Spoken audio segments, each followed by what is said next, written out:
Hello. Uh, it's great to be with you again. This is T for Druid, for a Druid, for Druids, and with a Druid, number 30. On a lovely, hot, sunny day. Feels a bit like I imagined Louisiana would feel when I went down to the Gulf Coast gathering. I thought it was going to be as hot as this, but it wasn't. And lovely to see you arriving. So do say you're here. And good afternoon, Art from Louisiana. Yes. Well, you'd feel very at home here. It's very hot, Art. I've just got back from Spain, where it was actually slightly cooler. It was 27 degrees instead of 29 or 30. So, oh, it's 100 with you. But I think that's Fahrenheit, isn't it? So what I'd like to do is something a bit different. I'd like to start with a meditation. And as you're gathering, do say hi, but then do settle down and let's begin with meditating. Because I've got two reasons, really. One is because I'd love to do that meditation that I was planning to do with you last time until the broadband failed. And secondly, it leads very nicely into our continuing exploration, because what I want to do today is explore more deeply the question of the mystic and the magician. So, and to finish with an exercise. So here Buenos Aires, how lovely, and the Highlands, and Louisiana, more Louisians, West Sussex, Chico, California, fantastic. From Palmerston North in New Zealand, the other side of the world, way down there. Hello, AB. That's great. It's such a lovely feeling, everybody gathering. You know, Stephanie and I were in Spain at a wedding of a OBOD member on Saturday, and it was just lovely. You know, 35 people had come from South America and all over the place to gather at this wedding, and just this feeling of coming together, just holding hands in the circle, feels so good. So, okay, so let's just begin by getting settled in the sacred grove. You've arrived here in this clearing, and you can choose to keep your eyes open, or you can choose to close your eyes to better concentrate on the experience. And as you close your eyes, you can already start to feel that you're settling. And you can feel the earth beneath you. And you can feel the way the earth supports you, and at the same time takes your weight, allows any excess tension just to drop away into it. And then in the same time, it energizes you. And you can feel the slow heartbeat of the earth, the slow healing energy of the earth flowing into you. You sense your companions around you, and you can sense still more companions arriving as you begin to settle into the meditation. And then you focus on the trees around you. You sense their roots deep in the earth, their trunks soaring upwards, and then their branches and leaves high above you. And you breathe in deeply, and you can smell the trees. And you can feel the life of the trees flowing into you. You can feel their protection and their power.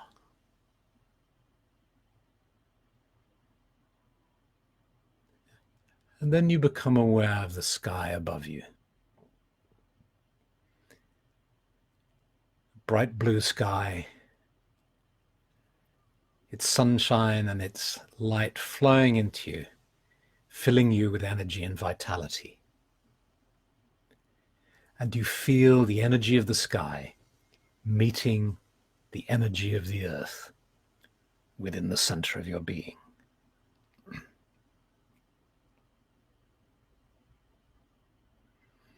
And now feeling centered, seated in the circle. You allow yourself to close your psychic eyes, your inner eyes, and just to let go to that sense of being at one with all, at one with the earth beneath you, with the trees around you, with your companions in the circle. No effort, just letting go, just allowing that sense of oneness with the sky and with the earth, with the trees, with all being. And just being aware of breathing in and breathing out if you need a focus. Just breathing in and breathing out. Feeling at one with all of life, all of being.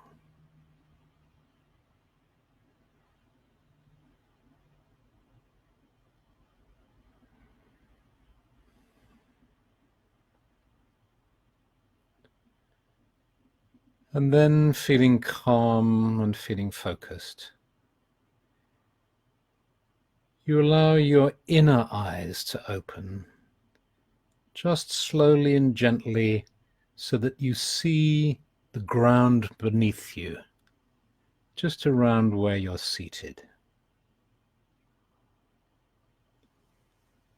And you feel an energy flowing up your spine, down your arm, your dominant arm. That's if you write with your right hand, that would be your right arm. If you write with the left, it'll be your left arm. You feel the energy flowing right down through your forefinger, and just see yourself pointing your forefinger, just tapping it very gently on the ground. And where you tap the ground, just see a flower instantly growing up, a beautiful flower just growing up. And then try touching the ground in another place a few inches away and see another flower growing up. And then you realize how quickly this happens. You tap the ground several times. One, again, again, again. Until you have a little carpet of flowers around you.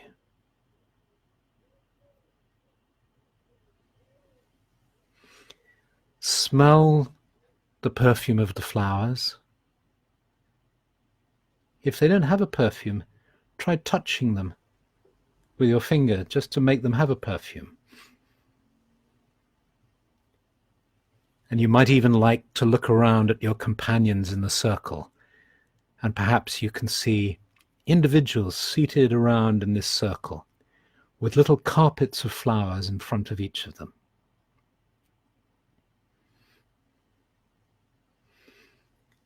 And then you close your inner eyes again, bring your hand down, and sensing yourself at one with earth and sky, with the trees around you. And becoming aware of your body now, relaxed and energized. Slowly you allow your awareness of the sacred grove to fade as you become aware of being seated in front of your computer or your tablet or your phone, here, now, this evening.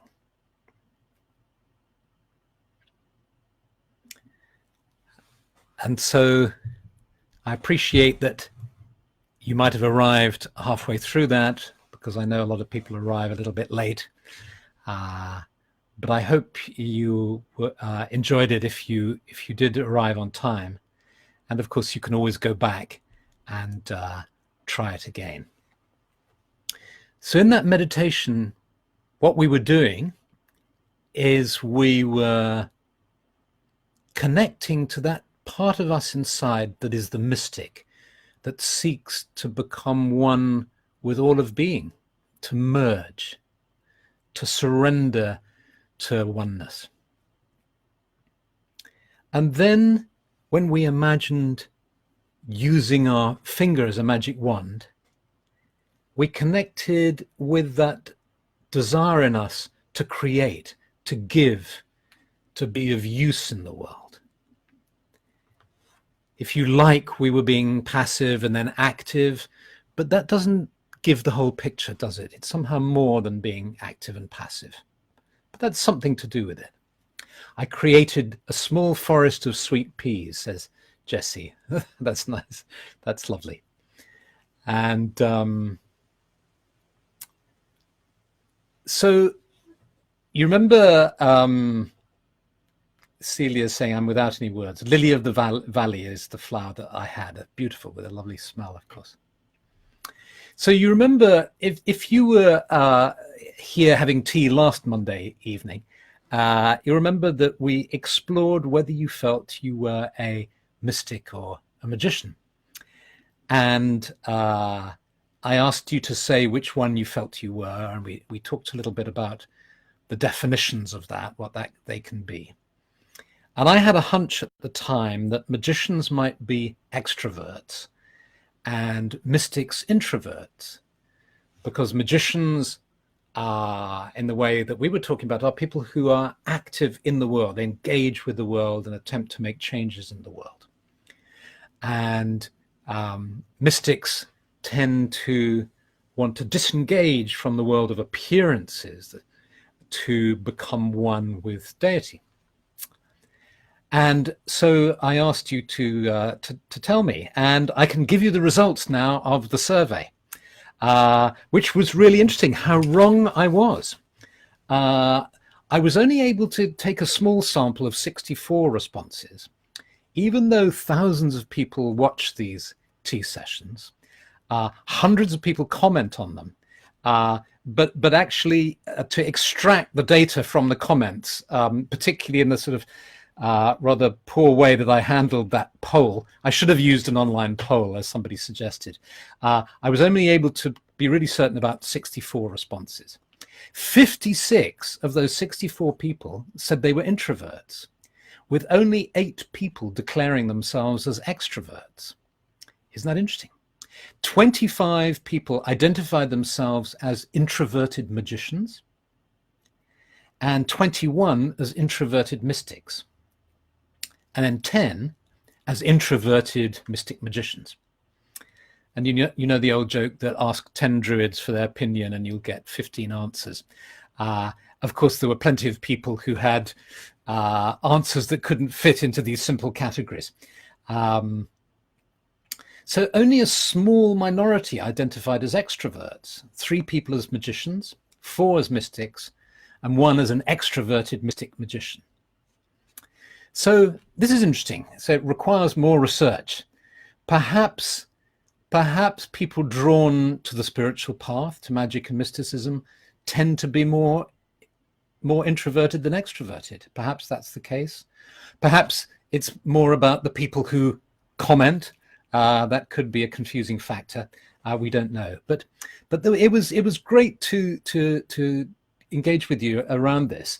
And there were some fascinating comments. Somebody said, for instance, I'm a magician introvert, but I'm not convinced that there's an important correlation between the two. And you seem to be right in that feeling. A more interesting relationship is between magicians and visual artists or craftspeople, and mystics and musicians and dancers. Broadly put, don't personalities divide between those preoccupied with form, magicians, and those preoccupied with formlessness, mystics? That's a very interesting question. Let's do a poll on that at some time to see whether musicians and dancers tend to be more mystically oriented and visual artists and craftspeople more magically oriented. But and here's another comment that came in that I thought was really important. He in this comment he said, to me it all boils down to this question. Having located the magician inside himself and the mystics inside himself, he said, when it boils down to this question, when is it appropriate to take action and aim to change things actively, versus when is it wise to just observe and witness a situation without the impulse to interfere. I'm an introvert and used to be a magician, but changed into a mystic during the ovate grade, that's of the OBOD studies, when I realized that things are like they are, often for a good reason. It's absolutely fine taking action to achieve goals or if someone needs help, but tampering with a situation just out of good intentions often makes things worse. It's not easy to distinguish, but sometimes it is our responsibility not to act. And that's a really good point. And when I said he, I think it was a he, but I apologize if it's a she, who you are. Thank you for that comment.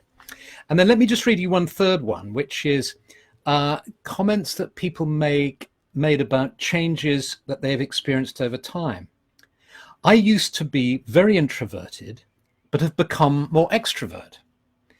Interestingly, this happened when I made the transition from mystic to magician a few years ago.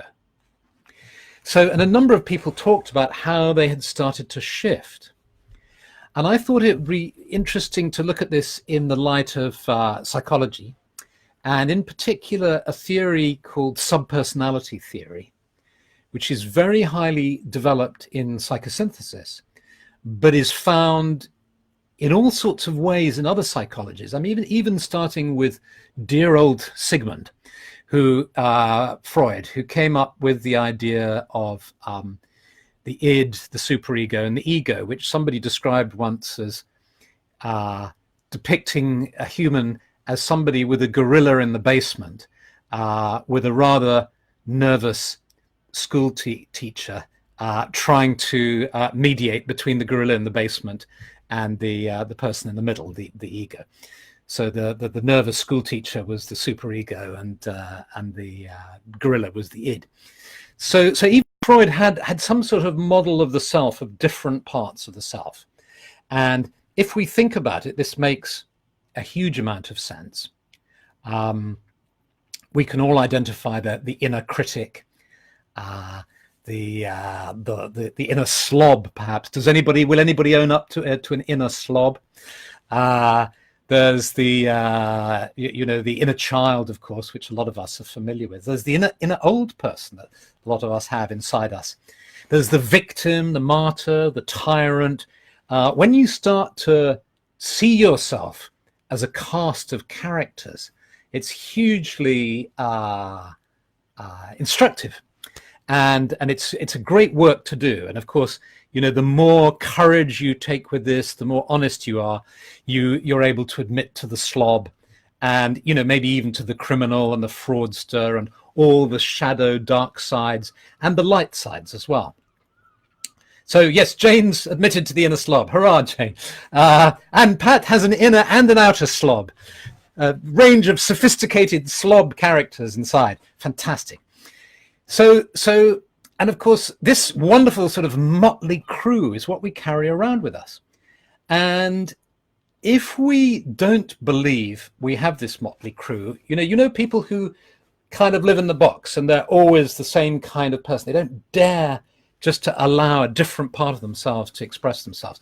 That's one of the great values of psychotherapy and of spiritual work.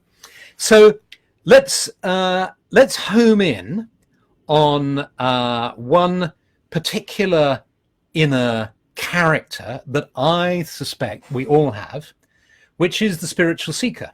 That's kind of why we're all here together. We might have our inner child and our lover and our chef, all these different things, but we've all got a spiritual seeker, I would suggest. And we can then start to refine that and say, okay, well, what sort of character is my spiritual seeker? Is it a monk, a nun? Is it a guru, an inner guru? Is it a sage? Maybe it's all those things. Maybe we have a variety of inner characters to express different aspects of the seeker within.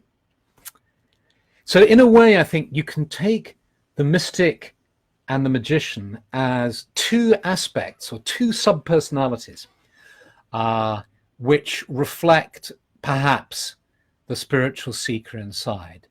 The mystic who is seeking union, who is seeking surrender, who seeks silence and simplicity, and the magician who is seeking to be an active force in the world for good,